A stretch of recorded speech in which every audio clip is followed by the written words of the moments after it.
family, immediate family was 6 members. The lower right-hand picture is my family. Lower left-hand corner is my oldest daughter, Acacia, who's here today. She's a teacher. Opposite of her in the lower right is my middle daughter, Shoshana.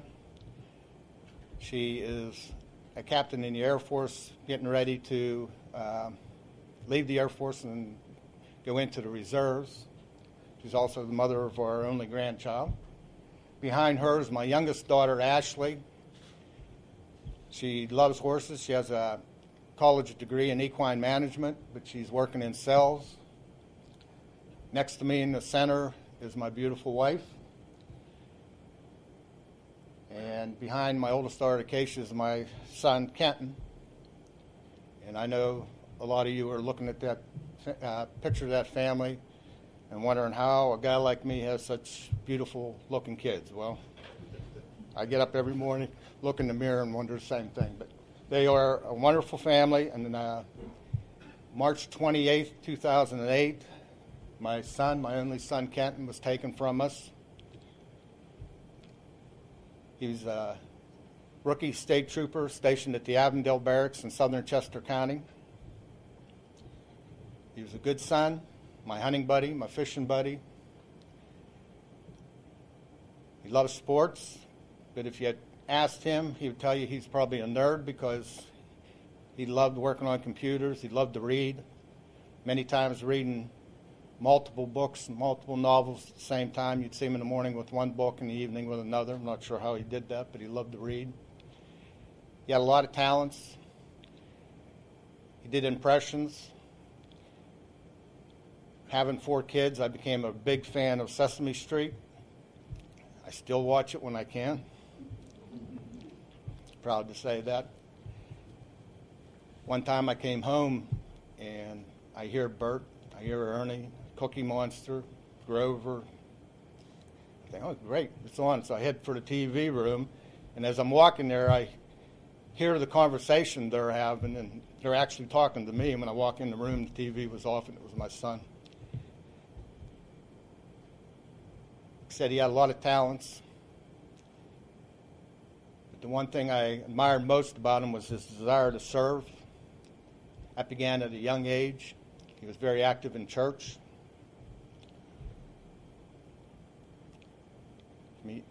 Time he could walk and talk, all he wanted to be was a Marine or a police officer. For the folks that have kids, how many have kids, just for a show of hands? Quite a few, about 50%.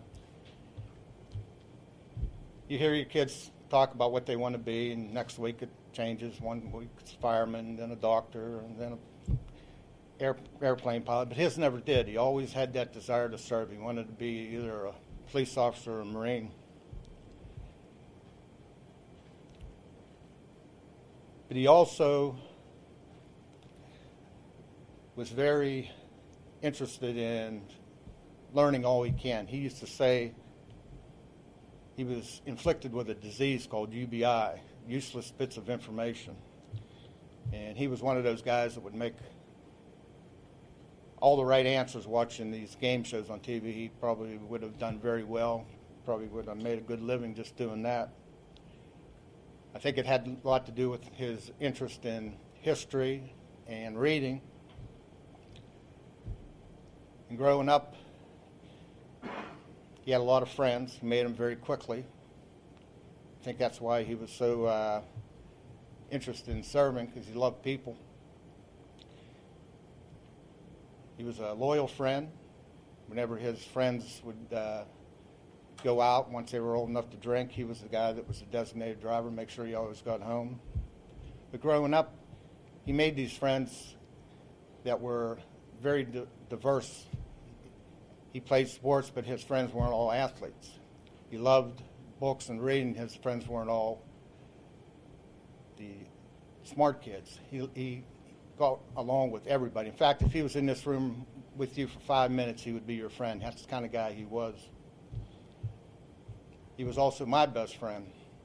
And ladies, no offense intended, but as you can see, we were the only guys in a family of mostly women, so he was my link to sanity.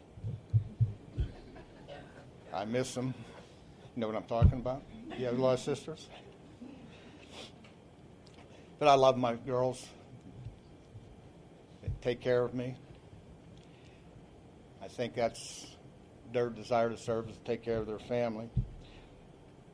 But Kenton, he had that desire. Like I said, he was active in church. In high school, he was group commander of his ROTC program. But we had a rule with our kids. They had to get their education first, and then they could do whatever they want. So as he approached high school graduation, he was talking about joining the Marines. We said, that's fine, but you have to go to college first. So he applied to all the military academies. And he ended up receiving an appointment to the Merchant Marine Academy in Long Island. He attended for 2 years. Second year, part of that training was to go out to sea for a semester, make sure that's what they wanted to do. And while he was out there, he loved sailing. But while he was on a ship, talking to the guys and girls that worked on the ship, he realized that they were out 6 to 8 months at a time. They never see their families. They miss their kids' first step, first word, birthdays, holidays.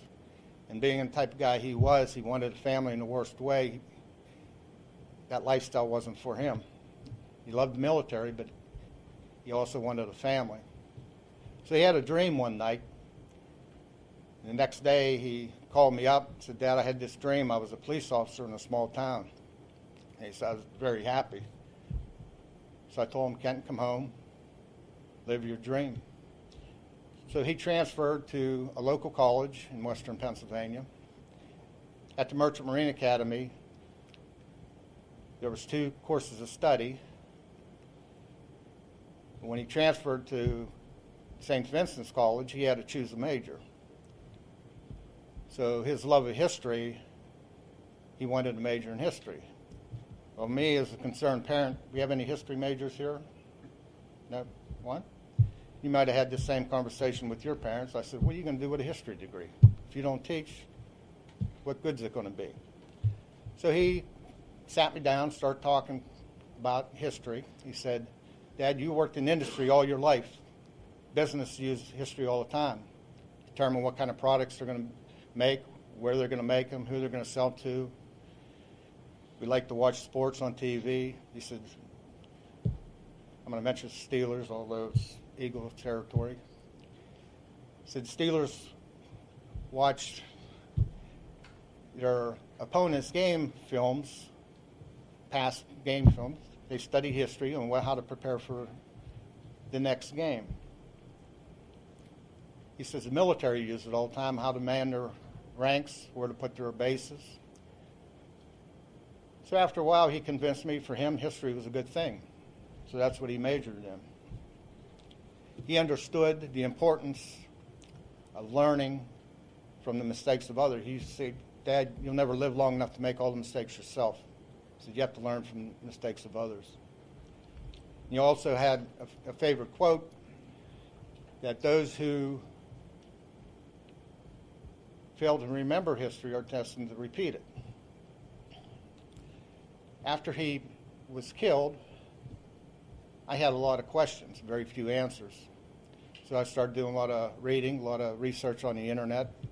Kind of became a history buff myself. Loved the History Channel, although they don't show a lot of history sometimes. And in one of my searches, I came across a study that was done by a National Traffic Safety Agency. What they were looking at was deaths per 100 million miles driven. But they weren't just looking in the United States, they were looking worldwide. Now, it sounds like a lot of miles, but if you know any truck drivers, delivery persons, just go out, look at the highway, see how many vehicles are on the road. Now you're talking worldwide. It doesn't take long to get 1 million miles. And what they found was that the United States has some of the safest highways in the world.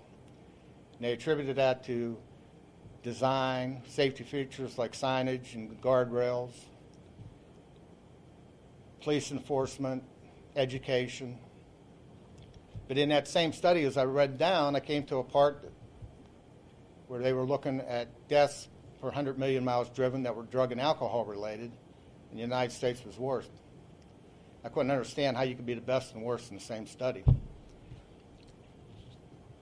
As I said, my son was killed in 2008. For the past 7.5 years, I've been trying to figure out how this can happen. Haven't found the answers, but the one thing that always stands clear is that as a society, we just don't think drinking and driving is a bad thing. Everybody does it. That mindset we have affects our laws. In Pennsylvania, if you kill somebody and you're driving under the influence, you face 3.5 to 5 years. Go rent a movie, what's the first thing you see when you put the movie in? Piracy Act. $250,000 fine and up to 5 years in jail. One of those laws isn't right. I think the Piracy Act is right on. Same year my son was killed, there was a lady in Chester County, same area, embezzled $250,000 from a local company. She was found guilty, had to pay $300,000 back, which included her fines, but she also got 20 years in prison. As a mindset as a society, we value money, we don't value life. Since the year 2000, we've had 67 students, high school aged and younger, killed in schools. We now have police presence in schools. We have metal detectors. We used to have fire drills. Now we have lockdown drills. We have drills for the teachers on how to handle situations when intruders invade the school. Our mindset as a society got that one right. We're doing what needs to be done. 67 students since 2000. But every year we lose 300 kids, 14 and under.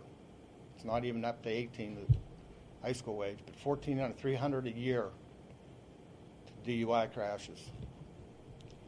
That mindset, again, is that it's just not a bad thing. Your instructors may have told you DUI is the only crime that you could be a little bit guilty. Go up to .08 before you're guilty of driving under the influence. Could you imagine if our other laws were like that? You can rob a bank as long as you stay under $800. What's going to happen every day? Those banks are going to be robbed. Same thing's happening on our streets. We're driving under the influence. Those with kids, did you know that your bus driver can be up to .02? I don't understand that. How they made that law in our Senate and House of Representatives, how they sat down and discussed, okay, well, bus drivers could be a little bit drunk. That's okay. Still looking for those answers. As I said, my middle daughter was in the Air Force at the time my son was killed. So I started getting a little interested in what other countries' laws were like. And don't get me wrong, we have the greatest country in the world and I wouldn't want to live anywhere else. But she was stationed in England, so I wanted to know what England did. Their first offense in England is a 1-year automatic suspension and 1 year in jail. There's no question, you're gone. France, you get a 3-year suspension plus that 1 year in jail, and they confiscate your car. Bulgaria, second offense is death. It's pretty severe. People in El Salvador wish they had that second chance because first offense is death. Now, which countries don't have a DUI problem? Again, I don't want to live in any other country, but our mindset has to change.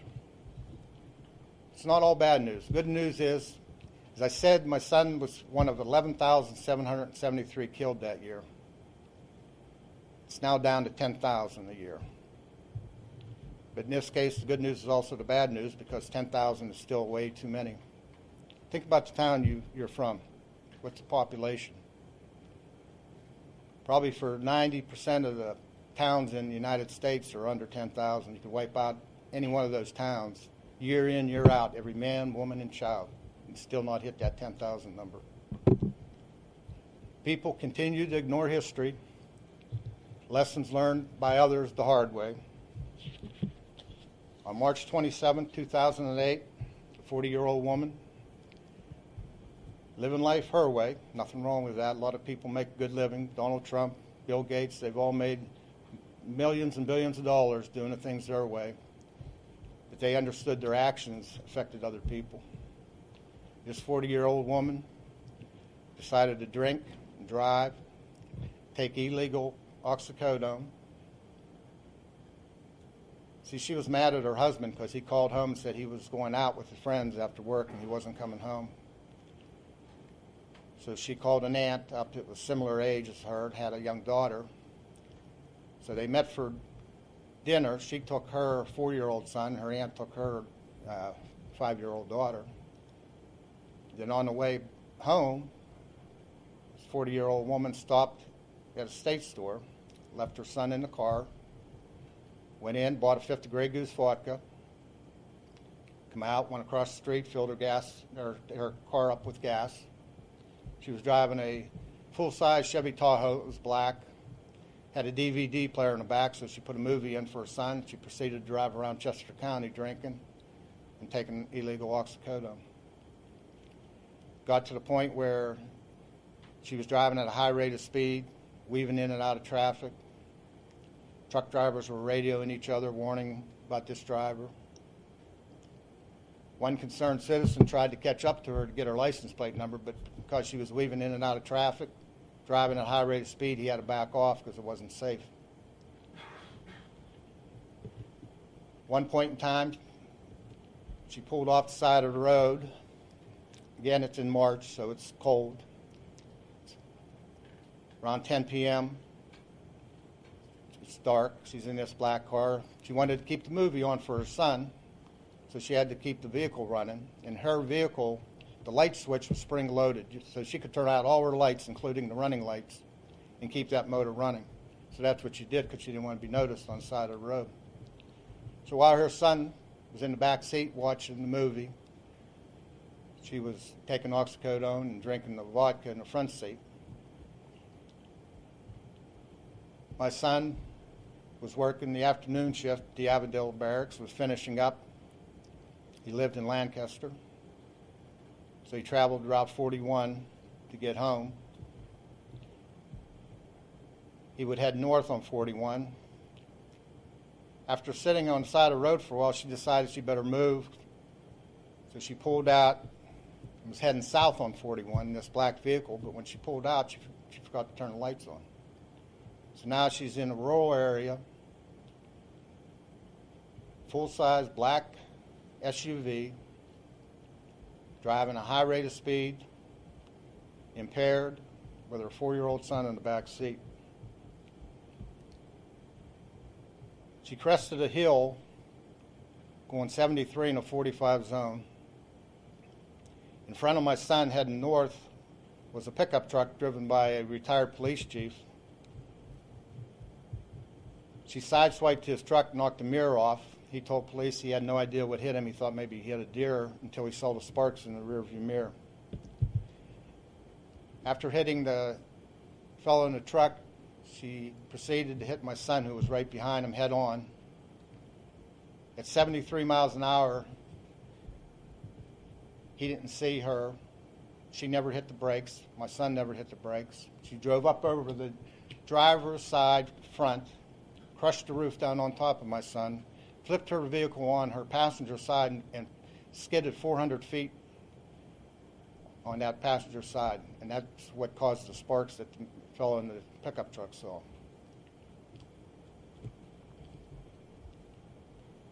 My son lost his life due to the actions of another. He did nothing wrong that day. She's now serving 8.5 to 17 years. Now, I said 3.5 to 5. That's what she got for killing Kenton. The rest she got for endangering her son, endangering the man in the pickup, high BAC, illegal drugs, driving 73 in a 45, driving without lights on. I think there was a couple of charges they actually dropped. She is in jail, but her family can go see her. We have to go to a cemetery. When her sentence is up, they get her back, but my son's gone. She may suffer in jail. I don't know. I've never been to jail. I hope I never am. They can't match the suffering she inflicted on my son. When we went to the hospital, they let us into a room, a little smaller than this room, maybe 2/3 the size of this room, completely empty of furniture except for right in the middle was a gurney and a screen. On that gurney laid a body, looked like a mummy. It was tightly wrapped in blankets with just the face and the right hand showing. Found out later that his injuries to his left side were so severe that was probably why they had him wrapped up so tight to hold that body back together. I always thought things like this happened to someone else, could never happen to me. And then you get that call.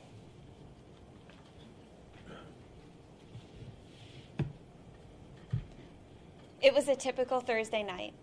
I was almost asleep when I received a phone call at 11:05 that would change my life forever. And I could tell that my mom was crying.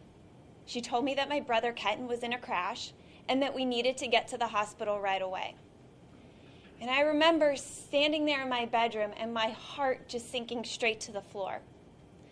Because you know in your mind that that call was always a possibility.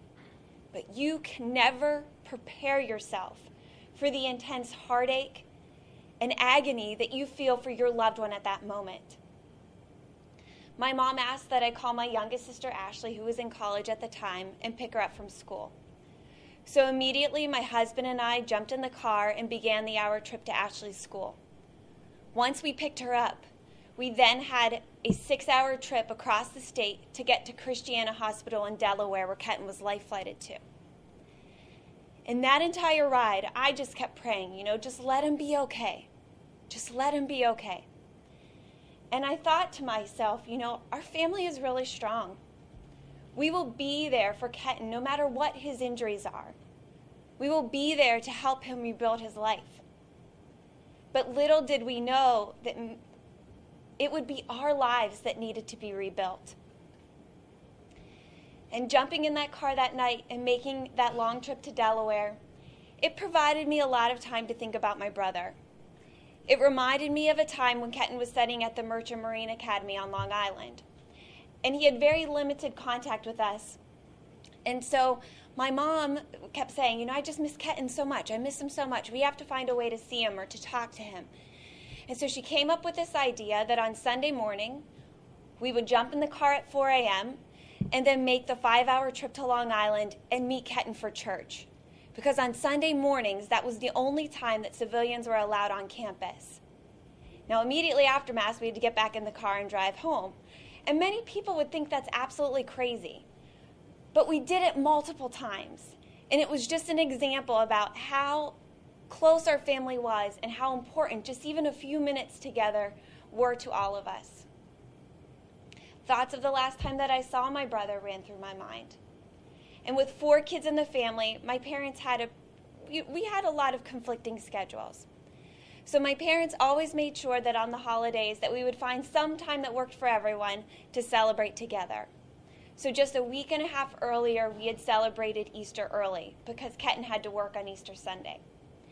And I remember sitting there in the pew at church and watching my brother walk past the window as he was coming into Mass and thinking to myself, my gosh, he looks so grown up.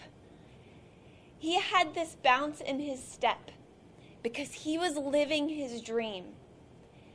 He had the job that he always wanted, and he was about to ask the love of his life to marry him. And I remember thinking, I am just so proud to be his sister. And then my mind went to, what is going to happen if Kenton doesn't make it? What is going to happen to our family? Because my brother was an integral part of our family dynamics. He could add a sense of fun and humor to any situation.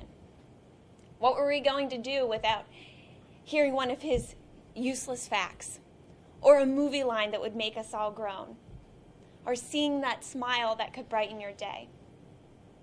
What were my sisters and I going to do without our fun-loving brother who would never hesitate to tell us that he loved us or give us a kiss?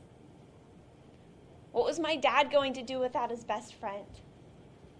What was my mom going to do without her son who could not get enough of our home-cooked meals? So around 5 a.m., we finally arrived at the hospital, and all of my fears rang true.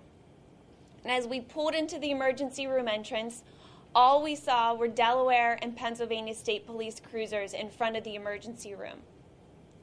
And as we got out of the car to walk into the hospital to meet my parents, a group of troopers surrounded us and escorted us through the hallway. And I remember thinking that they almost formed like a shield around us, like they were trying to protect us from the pain that we were about to experience. Because in an instant, our lives were changed by an impaired driver. And I can't imagine how difficult it must have been for my parents to tell us that Ketten didn't make it. How difficult it must have been for them to gather their strength and walk us down a long hospital corridor to Ketten's bedside. Because I will never, ever be able to forget the image of my brother lying in that hospital bed, swollen and broken and not looking anything like that energetic brother that I knew. And because of one woman's choice to drive impaired, our family is now forced to live with a deep emptiness that echoes through each of us. Our hearts are broken, and we can all tell you that over 7 years later, they're not repaired. We have lost someone that was too valuable and too good. And even though I know that these events are our reality, there have been many times over the last 7 years where I thought the whole experience has been surreal. There are times when I think, oh, Ketten's just away working, or he'll be there at mom and dad's, or he'll call soon. We didn't have to hear the words, "He didn't make it," from my parents, or see his body in that hospital bed. We didn't stand in the funeral home and say, let's pick this casket. It's the color of Ketten's uniform, and he would like it.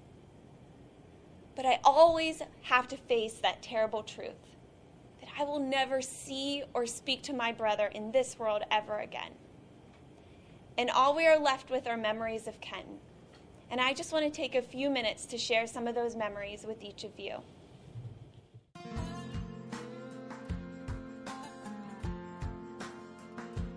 The sky was falling and streaked with blood.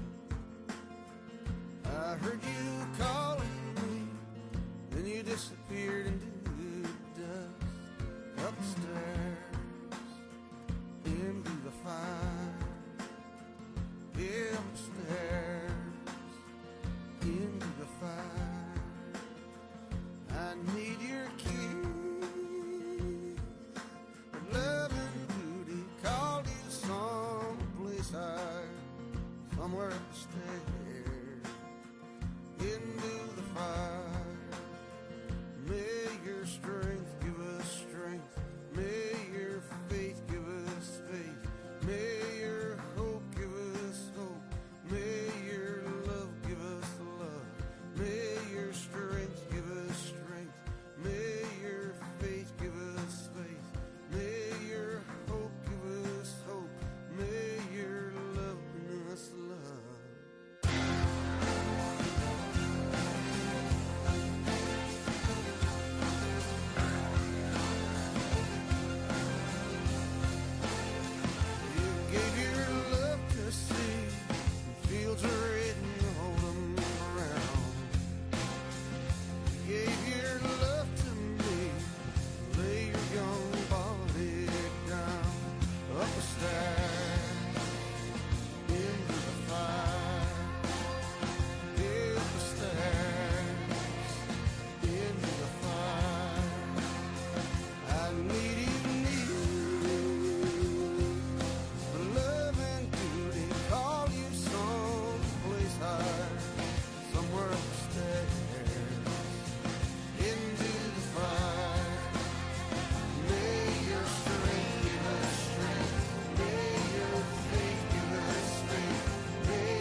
the darkness of your smoky grave. Up the stairs, into the fire.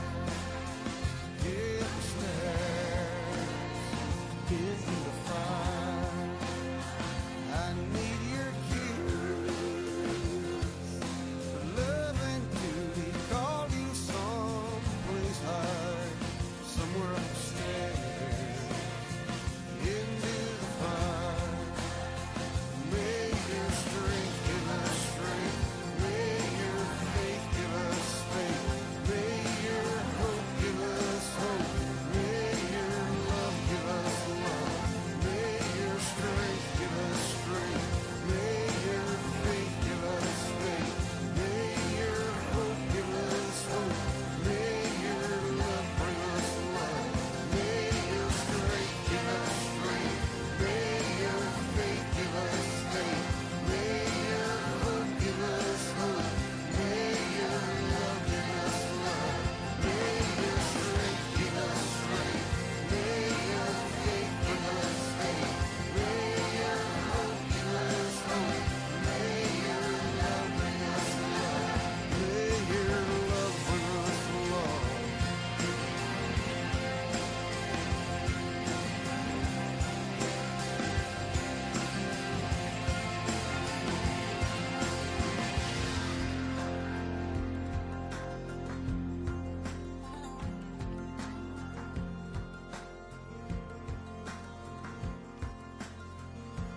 It was dark, dark to see.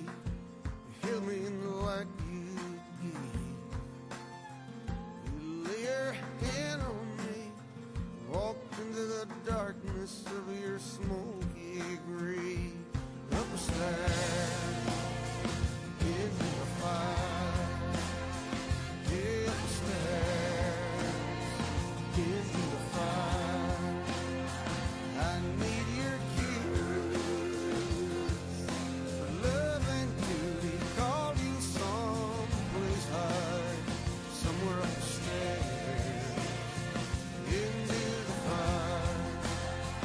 May your strength give us strength, may your faith give us faith, may your hope give us hope, may your love give us love, may your strength give us strength, may your faith give us faith, may your hope give us hope, may your love bring us love, may your strength give us strength, may your faith give us faith, may your hope give us hope, may your love give us love, may your strength give us strength, may your faith give us faith, may your hope give us hope, may your love bring us love, may your love bring us love.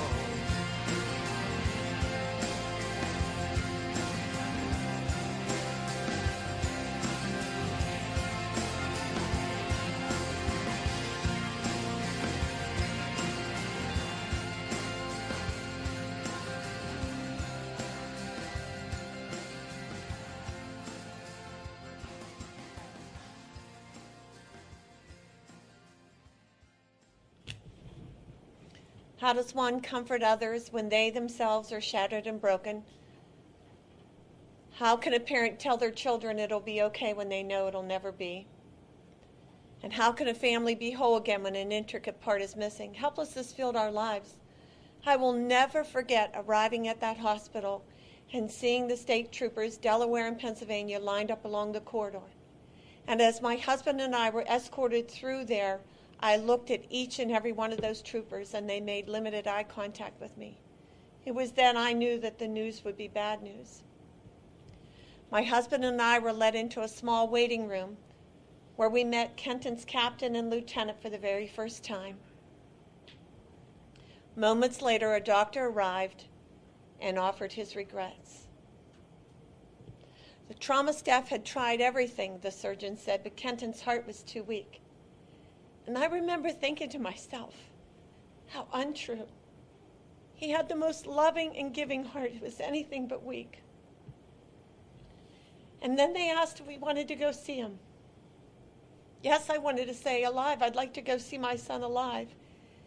Instead, we were escorted down another corridor and into that room where that body laid, tightly wrapped in all those white blankets. Just that portion of his face that my husband said in that right hand. And I remember looking at that face and thinking, my goodness, he doesn't even look anything at all like that handsome boy that I knew. And I whispered to my husband, are you sure they got this right? Are you sure this is Kenton? And then my eyes scanned down that face a second time, and they rested on those lips. That was my son. Those were the lips that used to kiss me on the cheek. The lips that would tell me that they loved me. The lips that would say the funniest things because he was our family comedian. Those belonged to my son. And I remember at that moment thanking God that his lips had been spared because I loved his smile so much. And then the nurse asked if I wanted to hold Kenton's hand. Of course I did. I wanted to hold my son's hand as he walked out of that hospital on his own accord.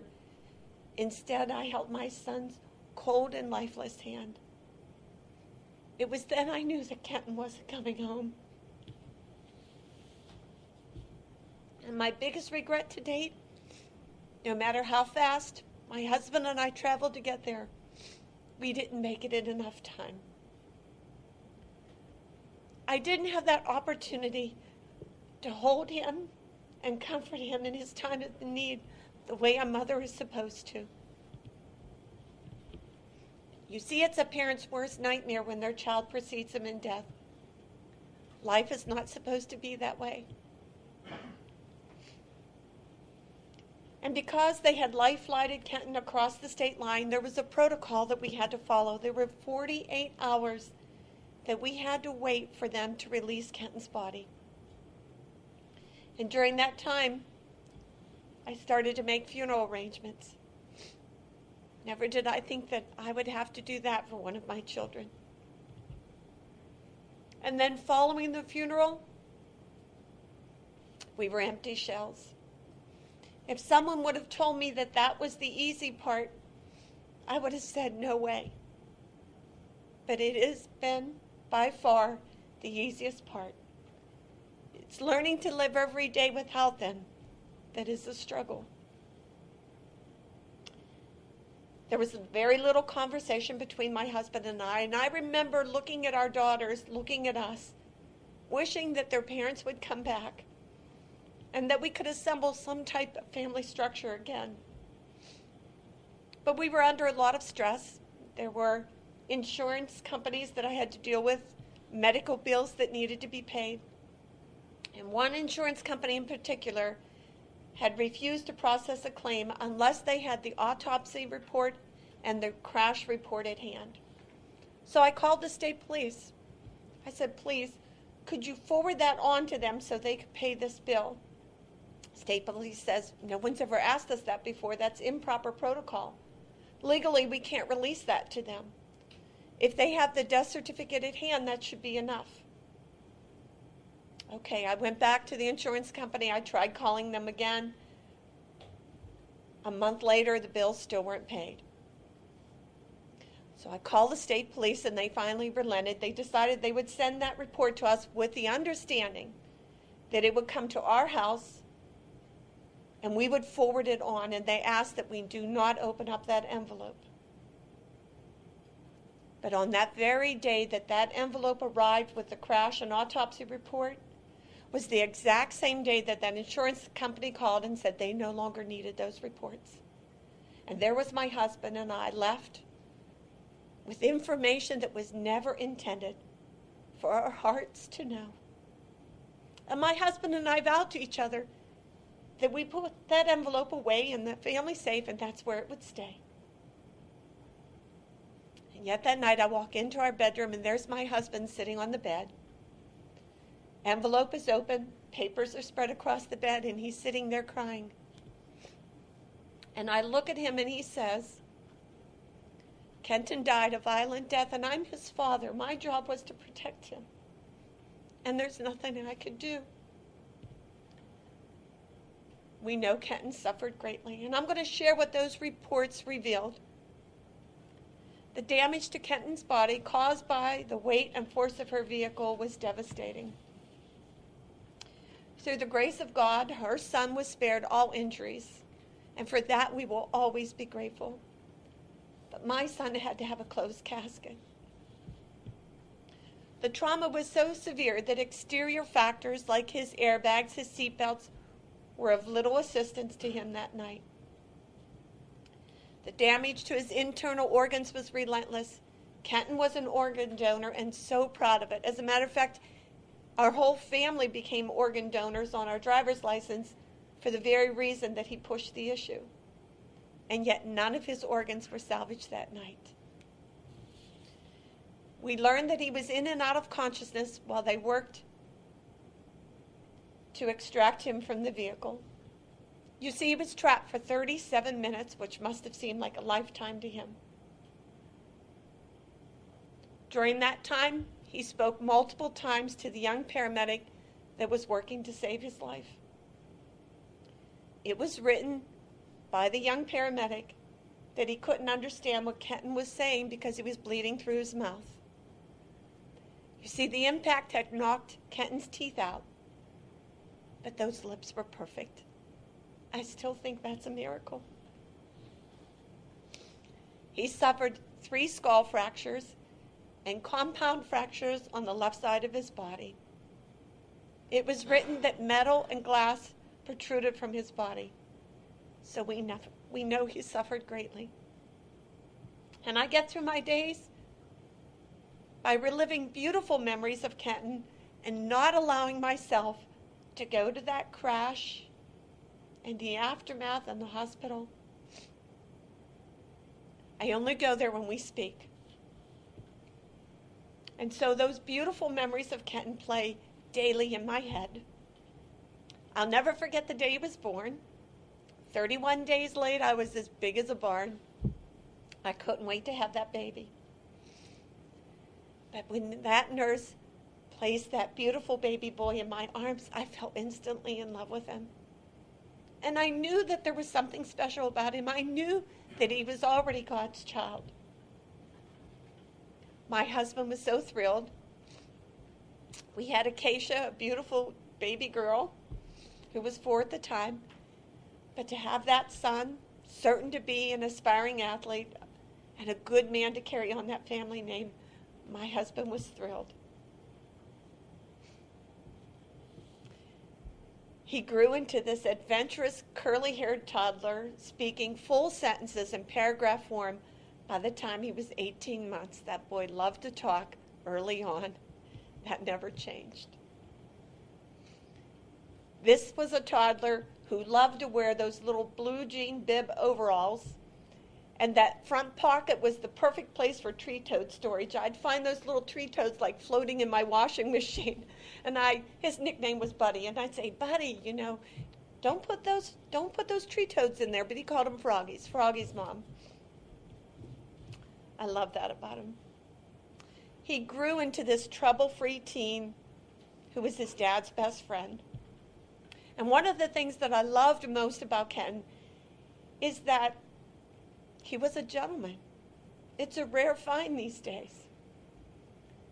But he would open the car doors for his dates. He would walk on the outside of the sidewalks when he was with a woman. He was always careful about his language around women. And I can't ever remember him striking his sisters. Not that they didn't deserve it, because they surely knew how to push that button.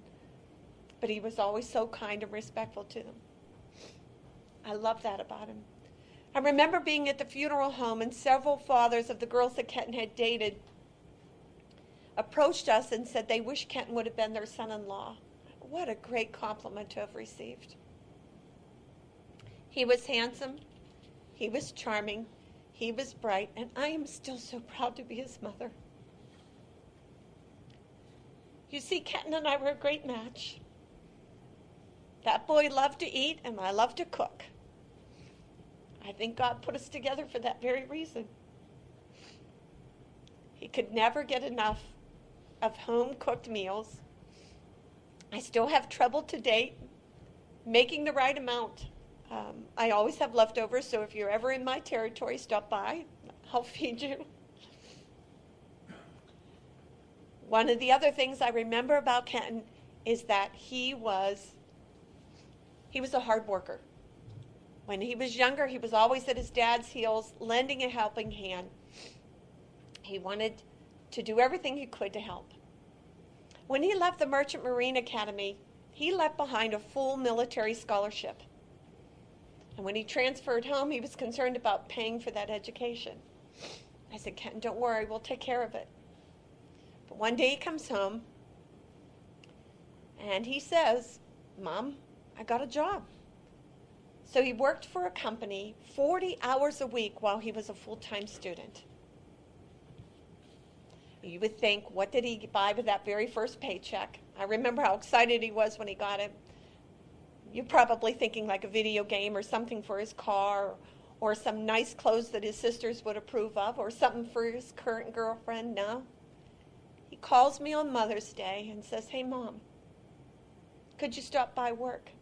I have something for you. And I go, and he hands me this little black box. And I open it up, and there was a pair of beautiful diamond earrings in that box. And I look at him, and he was so proud of himself to give me something so beautiful. And then the next piece of expensive jewelry that Kenton would buy would be an engagement ring for Julie, the love of his life. Just 4 weeks before the crash, he brought that ring home and showed his dad. Well, he didn't show his sisters or his mom. No, Julie was going to be the first woman to see that ring. He said, Dad, I'm going to ask Julie to marry me, and I can't wait to start a family. You see, Kenton was the child magnet at every family function. He would be the one who would color with the children, or play cars and trucks on the floor, or take them outdoors to fish or to swim. Everyone knew that Kenton would be an excellent father, so kind and so gentle. But I will never hold my son's children. Kenton's future and Julie's future together is gone forever. And we are heartbroken for what will never be. There should be many papers for Kenton. There should have been a marriage certificate. There should be birth certificates by now, mortgage papers. Instead, I hold my son's last paper. I hold my son's death certificate. No one should have to stand up here and hold the death certificate of a loved one because somebody else chose to drive impaired. Our family structure has changed. It is real, it is apparent, and it is heartbreaking. Don't get me wrong, we have smiles and laughters during our day, but that true happiness that we felt as a family, it's not there. How could it possibly be? I worry for my daughters because not only have they lost their fun-loving brother, but that whole unit that we had as a family is not there. We try very hard to duplicate holidays, but that empty seat at the dinner table is a constant reminder he's not coming home. And so we struggle to find a new normal as we deal with our grief every day. Not a day goes by that I don't cry for my son, not a day. Not a morning begins that before I get out of bed and place my feet on the floor, I say to myself, I cannot believe that I will live my day without all four of my children present. And yet that's my reality. Sadly enough, we know the world suffers as well because Kenton had so much goodness to offer. My husband and I dedicated the last 37 years of our marriage to creating a beautiful family. And we promised God right from the beginning that we would raise our children as God's children. Those of you who are parents, you know what that takes. It's endless sacrificing.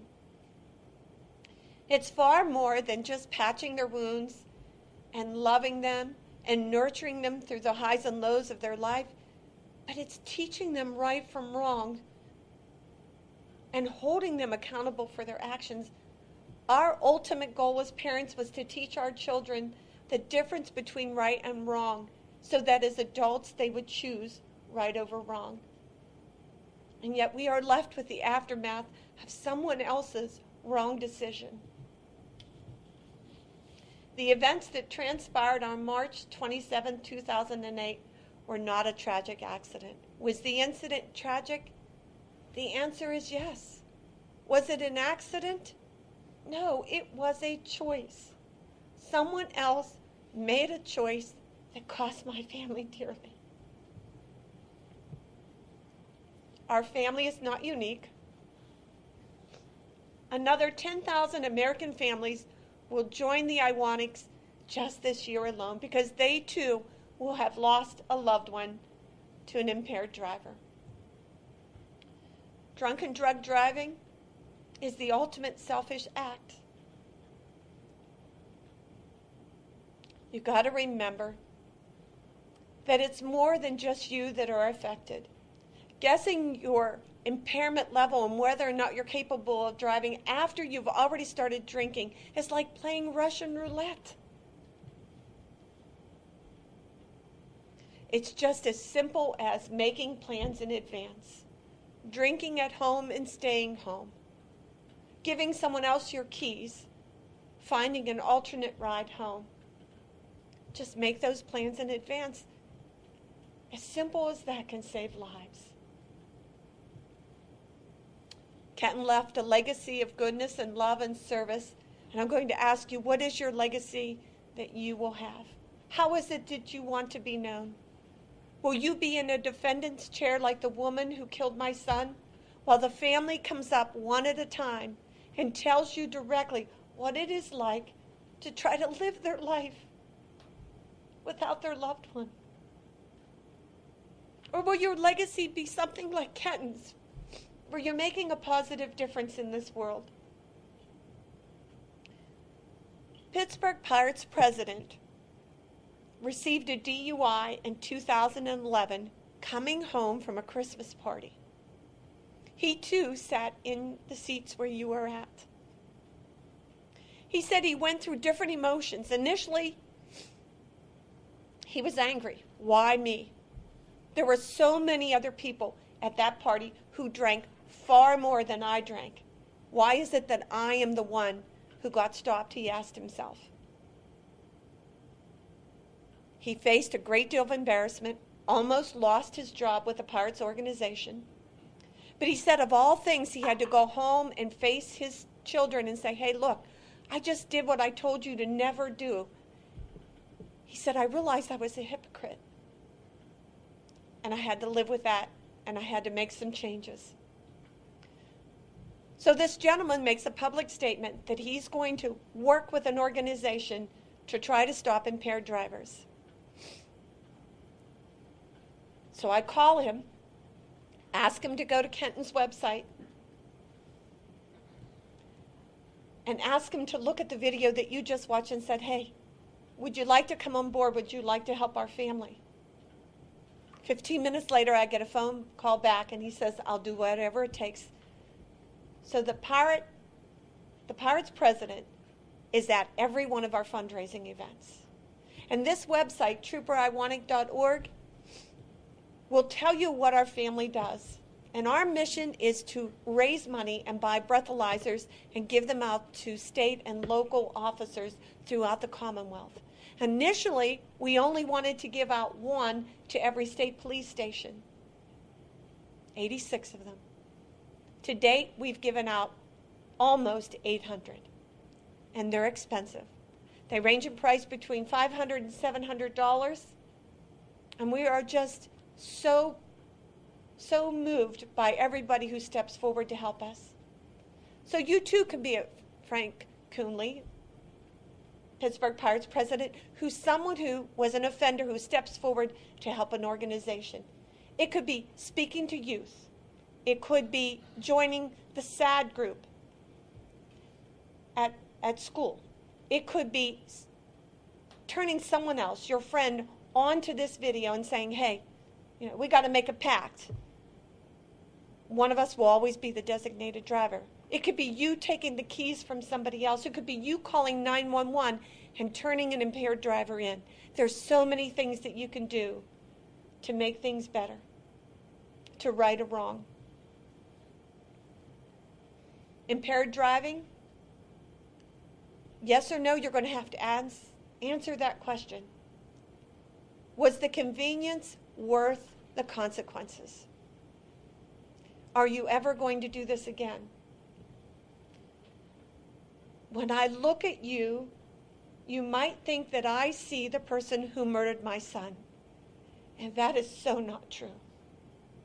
When I look at you, I see someone who has let the reins slip away, someone who might have their life off track, someone who made a wrong decision that put you here.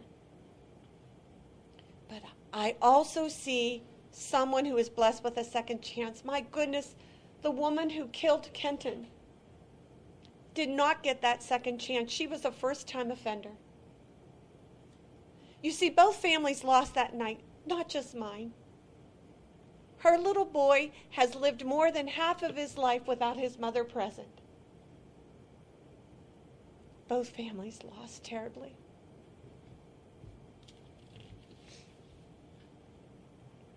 That officer that stopped you that night, that officer was not your enemy. That officer was your angel, because they enabled you the opportunity to be blessed with a second chance. My husband and I and our daughter always say that anytime we go to speak, if we can reach one person, it was worth the time and effort for us to come here and to relive those painful memories. Let that person be you. Let you be the one who walks away out of here changed, knowing that you can do better in life. You have been a great audience. May God bless you and keep you strong and move you forward in your life in a positive way. Thank you so much. Thank you.